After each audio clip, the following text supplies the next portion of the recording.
प्यारे जीवें जगहित करें, गेह चाहे ना आवे। मेरे प्रिय खूब जिए, समाज का कल्याण करें, घर बेशक ना आए, कोई दिक्कत नहीं है, मैं चाहती हूँ कि समाज का भला होना चाहिए। ये वो बिंदु है जहाँ राधा यशोधरा बन जाती है। इधर कृष्ण गए, उधर गोपियों का रो रो के हाल बुरा, राधा का हाल बुरा। ऐसी दीवानगी आजकल की फिल्मों में आप सोच नहीं सकते, ऐसी दीवानगी थी उस जमाने में उनके बीच में। और जब आदमी का प्रेम हाथ से निकलता तो वो बेचारा कितना कमजोर हो जाता है। राधा जी की हालत सोचिए। सूरदास कह रहे हैं, अति मलिन वृष भानु कुमारी, हरिश्रम जलु अंतर तन भीजे, ता लालच न धुआवती सारी। कि वृष भानु की कुमारी, वृष भानु मतलब राधा के पिता, वृष भानु की बेटी राधा इतनी कमजोर हो गई है, इतनी मलिन हो गई है। हरिश्रम जलु अंतर तन भीजे, कृष्ण के पसीने की कुछ बूंदें उसके ऊपर गिर गई थी, उसकी साड़ी में लगी हुई हैं। ता लालच न धुआवती साड़ी, इस लालच से साड़ी धुलवा नहीं रही है। और जब से कृष्ण गए हैं कपड़े तक नहीं बदलना चाह रही है कि इस कपड़े में मेरे प्रिय की याद है। खाती नहीं है, इतनी कमज़ोर है, हिल नहीं पाती है। एक और कवि हुए, वो तो इतने आगे बढ़ गए, बिहारी नाम के कवि थे, उनकी नायिका तो लगता है कि घड़ी का पेंडुलम है। सांस लेती है तो 4-5 कदम 6-7 कदम पीछे चली जाती है, सांस छोड़ती है तो आगे आ जाती है। सांस की हवा से ऐसा हो रहा है। इत आवत चली जात उत चली 6-7 अखात, चढ़ी हिंडोरे सी रही लगी उसासनी साथ। कि इधर आती है उधर जाती है, 6-7 हाथ इधर 6-7 हाथ उधर, सांस लेती है तो यहाँ, छोड़ती है तो वहाँ, जैसे झूला झूल रही हो।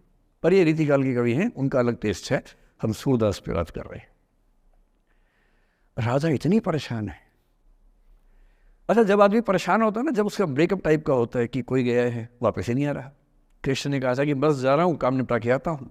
उनके मन में था क्या काम निपटाना है, काम निपटा भी दिया। अब कंस के बाद सवाल है कि मथुरा का साम्राज्य कौन संभाले। उसको एक स्ट्रक्चर बनाने के लिए कृष्ण को लगा कि मुझे यहाँ रह के सिस्टम को ठीक करना चाहिए, उसके बाद लौटना चाहिए। तो वो रुक गए वहाँ पर, राज्य का काम भी तो करना ही था।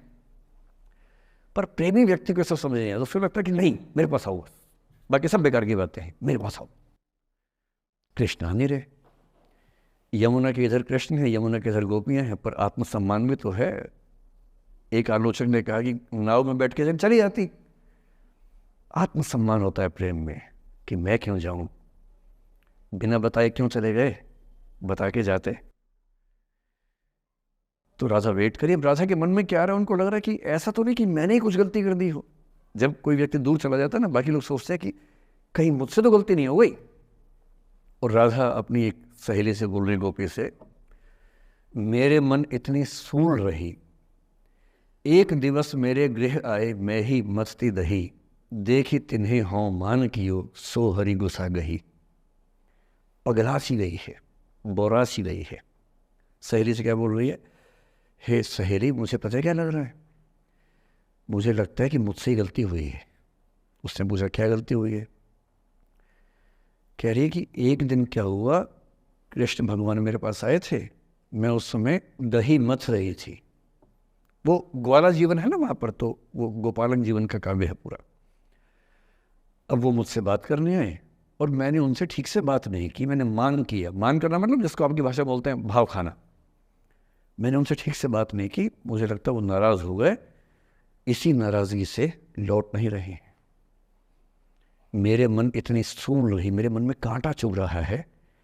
एक दिवस मेरे घर आए, अब समझ में आएगा, एक दिवस मेरे घर आए मैं ही मथती दही, देखी तिन्हें, हाँ हाँ मतलब मैं मान की योग, मैंने अहंकार दिखाया, सो हरि गुस्सा गही, गुस्सा आ गया उनको इस बात से।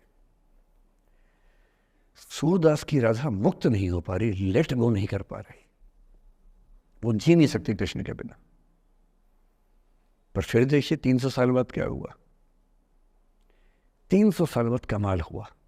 20वीं शताब्दी की शुरुआत में एक और कवि हुए, उनका नाम था अयोध्या सिंह उपाध्याय हरिऔध।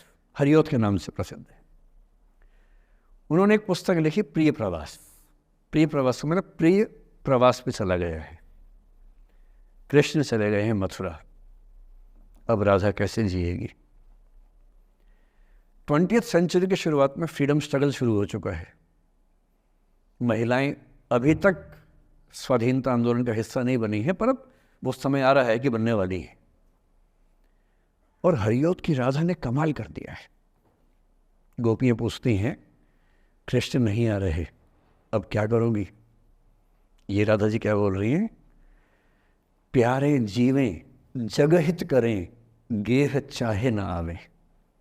मेरे प्रिय खूब जिए, समाज का कल्याण करें, घर बेशक ना आए, कोई दिक्कत नहीं है, मैं चाहती हूँ कि समाज का भला होना चाहिए। ये वो बिंदु है जहाँ राधा यशोधरा बन जाती है, मैथिली षणगुप्त की यशोधरा। और जो मैं आपको समझाना चाह रहा हूँ उस एग्जाम्पल से वो ये कि हो सकता है कि जिससे आप नाराज़ हो वो किसी बड़े काम की खोज में हो, वो किसी महानता के रास्ते पर हो।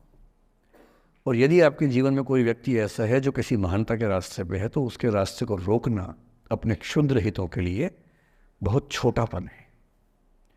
और ऐसे मामले में एक ही बात हमें सोचनी है कि वो जिस काम के लिए बना है उसे करने दो। अपने स्वार्थ के लिए किसी को बांध के रखना, किसी को लाश बना के रखना